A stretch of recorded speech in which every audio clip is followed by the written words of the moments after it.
Chicken corn हो या फिर वेजिटेबल सूप, हम सब ने आज तक सूप को सिर्फ पीने के लिए ही इस्तेमाल किया है।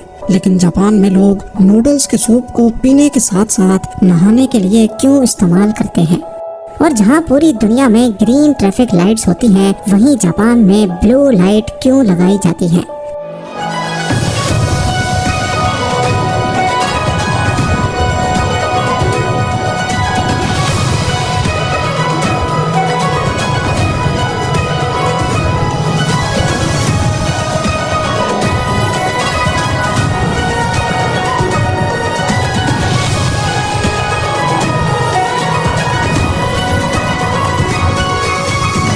जापान एक ऐसी कंट्री है जिसको हमेशा अपने अनोखे तौर तरीकों की वजह से याद किया जाता है। आइए जानते हैं सिर्फ जापान में पाई जाने वाली ये अनोखी चीजें आखिर हैं क्या। नंबर 13, हम सब ने हॉट स्टीम बाथ या फिर कोल्ड बाथ का नाम तो सुन ही रखा है, लेकिन क्या आपने कभी नूडल्स बाथ का नाम सुना है? अगर नहीं तो आज आप ये जान लें कि जापान में नूडल और पोर्क सूप में बाथ लेना बहुत ही कॉमन है। जापानीज लोगों का मानना है कि नूडल्स के सूप में नहाना स्किन के लिए बहुत फायदेमंद होता है। नंबर 12, नॉर्मली पूरी दुनिया के रेस्टोरेंट्स में एक मेन्यू कार्ड दिया जाता है जिसमें टेक्स्ट फॉर्मेट में डिशेस का नाम लिखा होता है या फिर ज्यादा से ज्यादा उनकी फोटोज प्रिंटेड होती हैं। लेकिन जापान इस मामले में भी सबसे अलग है। जापान के रेस्टोरेंट्स के बाहर जाली खाने बनाकर उनको शोकेस में रखा जाता है ताकि बाहर से ही कस्टमर्स अट्रैक्ट हो जाएं। ये फेक मील्स रेजिन और वैक्स जैसे मटेरियल से बनाई जाती हैं और ये असली खानों से ज्यादा अट्रैक्टिव भी होती हैं और इनको बनाने में असली खानों से ज्यादा खर्चा होता है। नंबर 11, वैसे तो आप सब ने किटकैट चॉकलेट का नाम तो सुना ही होगा, बल्कि इसका एलमंड फ्लेवर भी हम में से कई लोगों ने ट्राई भी किया होगा। लेकिन क्या आपको मालूम है कि जापान में किटकैट चॉकलेट के अजीबो गरीब फ्लेवर्स की एक लंबी लिस्ट मौजूद है। इस लिस्ट में सबसे ज्यादा सेल होने वाले फ्लेवर्स किटकैट चिली पेपर यानी काली मिर्च, शकरकंदी, मकई, सोयाबीन, वाटरमेलन, मैंगो और किटकैट ग्रीन टी फ्लेवर है। याद रहे कि ये किटकैट फ्लेवर्स की सिर्फ एक छोटी लिस्ट है जिसको जापान में बहुत पसंद किया जाता है। नंबर 10, क्योंकि जापान अपनी आबादी के हिसाब से बहुत छोटा है, इसी वजह से ये लोग कम स्पेस में ही एडजस्ट करने के आदी हो चुके हैं। इनको अपने घर, कमरों और शॉप्स की स्पेसेस को ऑप्टिमाइज करने की इतनी आदत हो गई थी कि फ्रिज में रखा गोल तरबूज भी जब ज्यादा जगह लेता था तो इनको ये बात हजम नहीं होती थी। 1978 में एक जापानीज ग्राफिक डिजाइनर ने पहली बार क्यूब यानी स्क्वायर शेप का तरबूज इंट्रोड्यूस करवाया। ये आइडिया सबको इतना अच्छा लगा कि फार्मर्स ने तरबूज को एक स्पेशल कंटेनर्स में उगाना शुरू कर दिया। इससे न सिर्फ तरबूज को ट्रांसपोर्ट करने में जगह बचती थी, बल्कि फ्रिज में भी ये आसानी से फिट आ जाता था। बाद में तरबूज को डेकोरेशन के लिए अलग अलग शेप भी दी जाने लगी।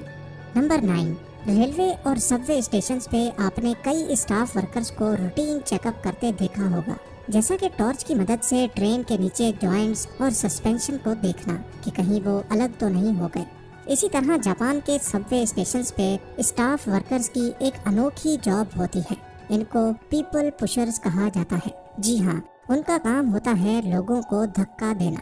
ट्रेन का दरवाजा बंद होने से पहले पीपल पुशर्स का काम होता है कि लोगों को धक्का देकर ज्यादा से ज्यादा पैसेंजर्स को अंदर ठोसा जाए ताकि ट्रेन के अंदर का चप्पा चप्पा यूटिलाइज हो सके। नंबर 8, हमारे मुल्क में तो शायद ट्रेन का लेट होना बहुत ही कॉमन बात है। इंडिया में ट्रेन्स एवरेज 53 मिनट्स लेट होती हैं, जबकि पाकिस्तान में ट्रेन्स औसत 2 घंटे तक डिले होती हैं। लेकिन ये चीज़ हमें कई एडवांस कंट्रीज जैसा कि जर्मनी, फ्रांस और यूएस में भी देखने को मिलती है। अमेरिका में long distance trains 49 minutes delay होती हैं, जबकि जर्मनी में ट्रेन्स औसत सिर्फ 6 मिनट डिले होती हैं। पर जापान तो जापान है, इस मामले में भी जापान बाजी ले चुका है, क्योंकि यहाँ ट्रेन्स सिर्फ और सिर्फ 54 सेकंड्स डिले होती हैं। सिर्फ चंद सेकंड डिले होने के बावजूद भी जापान में ट्रेन के लेट होने का एक सर्टिफिकेट भी इशू होता है। जी हाँ, अगर आप जापान में किसी इम्पोर्टेंट मीटिंग या ऑफिस में ट्रेन की वजह से लेट पहुँचे तो उसके लिए आपको रेलवे से एक सर्टिफिकेट मिलता है जो आप अपने ऑफिस में जमा करवा सकते हैं। नंबर 7, जापान में पानी को बचाने के लिए भी एक अनोखा तरीका अपनाया जाता है। यहाँ टॉयलेट्स में सिंक का पानी सीधा गटर में नहीं बल्कि ये टॉयलेट के टैंक में चला जाता है और इस तरह एक ही पानी यहाँ 2 बार इस्तेमाल किया जाता है। नंबर 6। अब यहाँ आती है सबसे ज्यादा इंटरेस्टिंग चीज जो सिर्फ जापान में ही नोटिस की जाती है। तकरीबन हर कंट्री में ही खाना खाते वक्त या चाय पीते वक्त आवाज निकालना बुरा समझा जाता है, लेकिन जापान में इसका बिल्कुल उलट होता है। नूडल्स या सूप पीते वक्त अगर कोई इस किस्म की आवाज ना निकाले तो शेफ को लगता है कि शायद इसको खाना अच्छा नहीं लगा। ये आवाज जिसको स्लर्पिंग कहा जाता है, ये जापान में अक्सर लोग शेफ को शाबाशी देने के लिए भी निकालते हैं। नंबर 5। जापान के कल्चर में पूरी कोशिश की जाती है कि नंबर 4 को अवॉइड किया जाए, क्योंकि उनका मानना है कि नंबर 4 बहुत अनलकी होता है। इसी वजह से हर वो चीज जिसमें नंबर 4 आता है उसको जापान में अवॉइड किया जाता है। किसी भी इवेंट में 4 गेस्ट नहीं हो सकते। रेस्टोरेंट्स की टेबल 4 नहीं बल्कि 3 या 6 की अरेंजमेंट्स में होती हैं और हत्ता के जापान में एलिवेटर्स के अंदर 4th फ्लोर का बटन ही नहीं लगा होता। नंबर 4। पूरी दुनिया में मेयोनीज को सैंडविच, बर्गर या फ्राइज के साथ इस्तेमाल किया जाता है, लेकिन जापान वो वाहिद मुल्क है जहां मेयोनीज को आइसक्रीम की टॉपिंग या फिर पैनकेक्स की टॉपिंग के लिए इस्तेमाल किया जाता है। नंबर 3। ऑफिस में वर्किंग टेबल पे सोना काफी अजीब समझा जाता है। अक्सर ऐसा करने वालों का या तो मजाक उड़ाया जाता है या फिर उनको बॉस के ताने झेलने पड़ते हैं। लेकिन यहाँ भी जापान सबसे अलग है, क्योंकि जापान में ऐसा करना मेहनती होने की निशानी समझी जाती है। नंबर 2। दुनिया के किसी भी कोने में ट्रैफिक लाइट के सिर्फ 3 कलर्स होते हैं, रेड, येलो और ग्रीन। लेकिन जापान वो वाहिद मुल्क है जहाँ ग्रीन की जगह ब्लू लाइट लगी देखी जाती है। इसके पीछे जो राज है वो जापानीज लैंग्वेज में छुपा है। जापानीज लैंग्वेज में ब्लू और ग्रीन दोनों कलर्स के लिए ब्लू वर्ड इस्तेमाल होता है।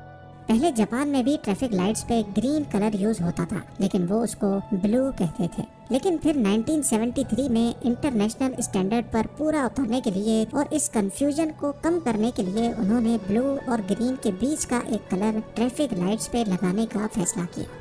और अब नंबर 1। हम सबने कई बार रेस्टोरेंट्स में अकेले बैठकर खाना खाया है और शायद ये प्रैक्टिस पूरी दुनिया में बहुत कॉमन है। लेकिन जापान के किसी रेस्टोरेंट में अगर आप अकेले बैठकर खाना नहीं खाना चाहते तो आपकी तन्हाई को दूर करने के लिए मैनेजमेंट के पास स्टफ्ड कार्टून कैरेक्टर्स भी मौजूद होते हैं, जिनको अपने सामने वाली सीट पर रखकर अपनी तन्हाई को मिटाया जा सकता है, जैसा कि इस फोटो में भी आप देख सकते हैं। उम्मीद है लोगों के प्यार भरे कमेंट्स का बेहद शुक्रिया। मिलते हैं अगली शानदार वीडियो में।